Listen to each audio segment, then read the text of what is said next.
ভাই কি খাইবেন? মামা দোকানে পরোটা আছে? তো বেশি পড়া। তাহলে মামা পরোটা দিন। ওইটা আরে দিকে আও। ভাই কি লেভেল আছেন, কি দিতাম কোন? এই মেয়ে এতক্ষণ বসে আছে, তোকে দেখেন না? পরোটা দেন। আচ্ছা ভাই বসেন, গরম হইন না, পড়া আনতেছি।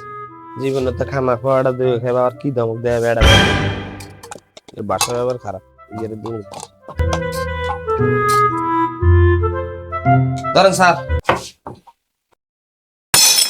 পড়া লা কি দিতাম? ডিম গোস্ত কি আছে দে। এগুলো ডিম গোস্ত না, এগুলো শুধু ডাইল আছে। আচ্ছা দে যা। স্যার কি লিখবেন না? মামা আমারে ডিম দিন। খালি ডিম লইব? ওগা ডিম বাজি দাও। যা। এই বেটা তুই কি এখানে নতুন? আমাকে চিনিস না? ভাষা ব্যবহার খারাপ করস কেন? যা তোর পরোটা তুই নে যা। আচ্ছা বলেন, খানা কি করবেন? ওই খান নয় না, আপনি না খান চাকরি দিতেন। তো তুমি আগে হিসাবে ভাষা ব্যবহার সুন্দর করে করবে না? এই যাও। ডিম দাও। লান স্যার খান।